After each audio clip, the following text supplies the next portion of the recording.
सौ बार धन्य वह एक लाल की माई, भरत की माता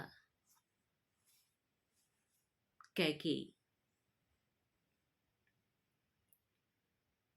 जब भी हम राम कथा सुनते हैं तो उसमें कैकेयी का जो चरित्र आता है वह एक खलनायिका जैसा प्रतीत होता है। कहते हैं व्यक्ति के कितने भी गुण हों, लेकिन अगर वह कोई एक गलत निर्णय ले लेता है तो वह अपनी समस्त अच्छाइयों से विमुख हो जाता है।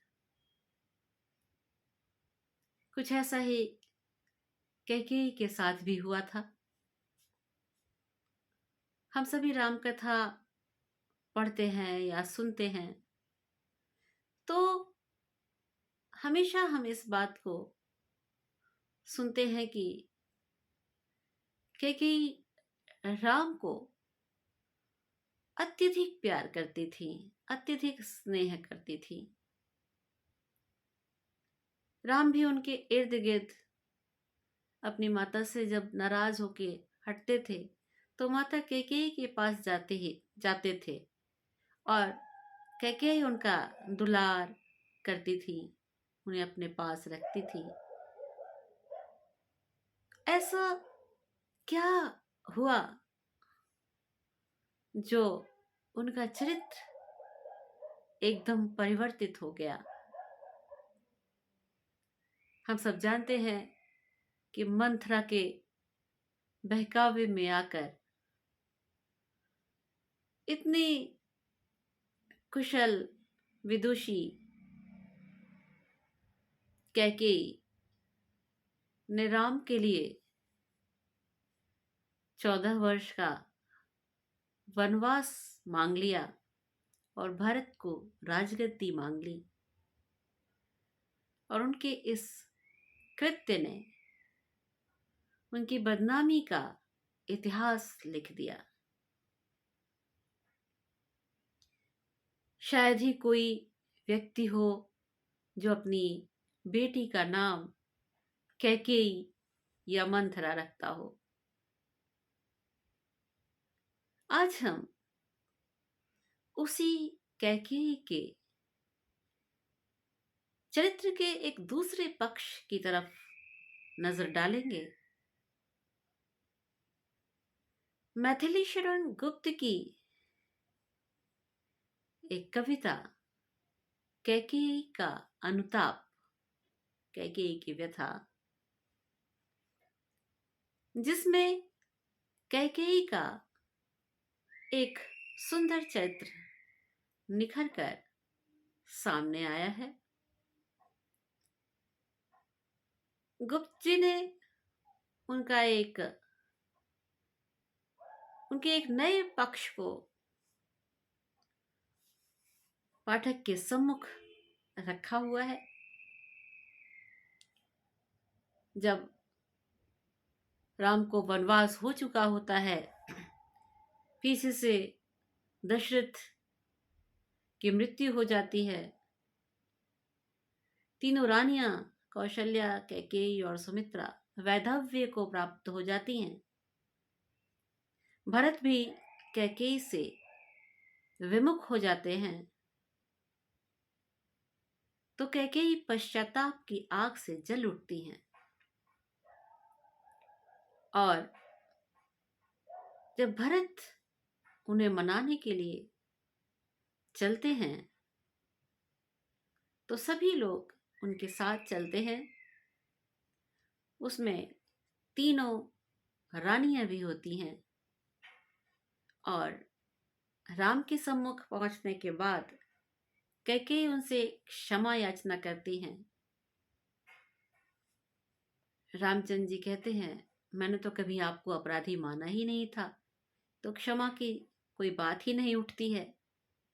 लेकिन फिर भी वो उनके कहने पर कहते हैं मेरी तरफ से आपने जो भी किया है वो सब क्षमा है। उसी के आगे ही ये कहानी बढ़ती है मैथिली शरण गुप्त जी के शब्दों में, कैकेयी का अनुताप। कैकेयी क्या कहती हैं? यह सच है, यह सच है तो अब लौट चलो तुम घर को, चौंके सब सुनकर अटल कैकेयी स्वर को। सबने रानी की ओर अचानक देखा, वैधव्य तुषारावृता यथा विधुलेखा। बैठी थी अचल तथापि असंख्य तरंगा, वह सिंही अब थी हाहा गौमुखी गंगा। हाँ, जनकर भी मैंने न भरत को जाना, सब सुन ले तुमने स्वयं अभी यह माना। यह सच है तो फिर लौट चलो घर भैया, अपराधिन मैं हूं तात तुम्हारी मैया।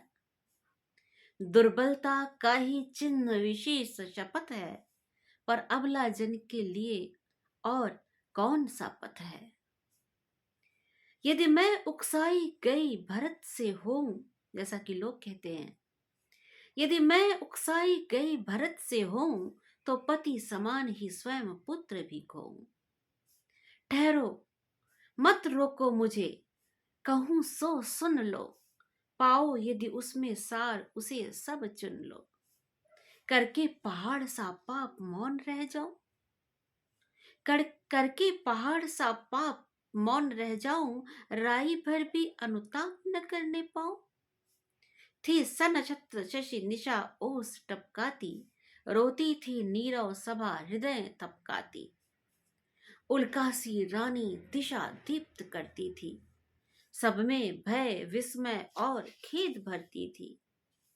क्या कर सकती थी मरी मंथरा दासी, मेरा ही मन रहा, मेरा ही मन रह सका न निज विश्वासी।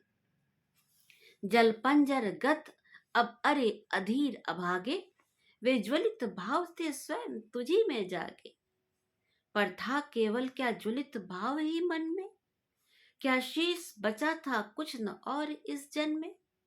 कुछ मूल्य नहीं वात्सल्य मात्र क्या मेरा, क्या शेष बचा था कुछ न और इस जन्म में।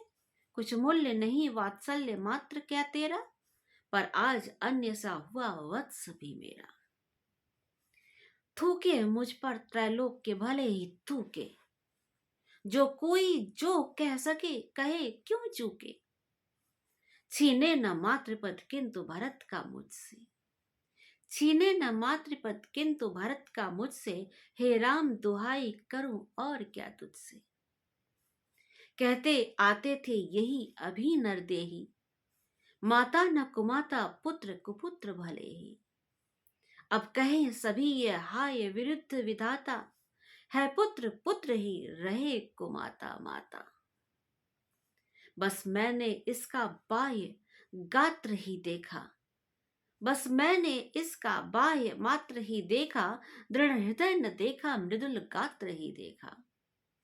परमार्थ न देखा पूर्ण स्वार्थ ही साधा, इस कारण ही तो हाय आज यह बाधा।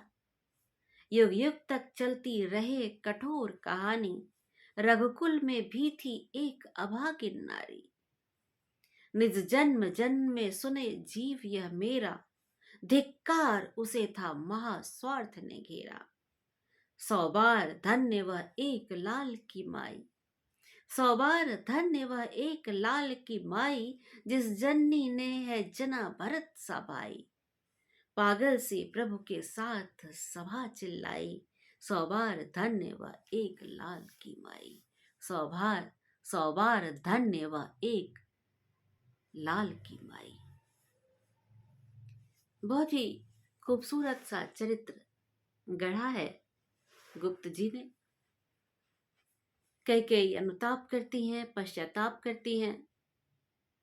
वह कहती हैं सच में इतिहास में हमारे ऊपर थूका ही जाएगा। सच में मैंने भरत को बाहरी तौर पर ही देखा, उसका कोमल शरीर ही देखा, उसका दृढ़ मन नहीं देखा। अब निश्चित तौर पर हमने जो ये कुकृत्य किया है, उसके लिए इतिहास तो हमें सदैव धिक्कारेगा ही। वह अपने लिए आत्मग्लानि से भरकर विभिन्न बातें कह रही हैं, पश्चाताप कर रही हैं, स्वयं को ही धिक्कार रही हैं, आत्मग्लानि से भरी हुई हैं। लेकिन राम उनको अपमानित नहीं होने देना चाहते हैं और एक ही बात कहते हैं कि आप धन्य हैं, 100 बार धन्य हैं। आपने इतना महान कार्य तो ये किया है कि भरत जैसे भाई को मुझे दिया है। इसके साथ ही आपके समस्त अपराध क्षम्य हो जाते हैं। मैं किसी बात का कुछ भी बुरा नहीं मानता। और प्रभु के साथ संपूर्ण सभा उस समय कैकेयी के ही पक्ष में हो जाती है और सभी एक धुन में, एक सुर में बोलते हैं, 100 बार धन्य वह एक लाल की माई, वह एक लाल की माई। तो आज गुप्त जी के शब्दों में हम सबने कैकेयी के एक नवीनतम स्वरूप को देखा। आज इन्हीं शब्दों के साथ मैं आपसे विदा लेती हूँ। एक बार पुनः आपसे अनुरोध करना चाहूंगी कि यदि काव्य तरंग की श्रृंखलाएं अच्छी लग रही हों तो इसे लाइक, शेयर और सब्सक्राइब अवश्य करें। जितना ज़्यादा प्रचार और प्रसार होगा उतनी ज़्यादा भावों को, काव्यों को लेते हुए हम आपके समक्ष उपस्थित होते रहेंगे। आज के लिए हम आपसे विदा चाहते हैं। आप सभी को पुष्पलता राय का सादर नमन है।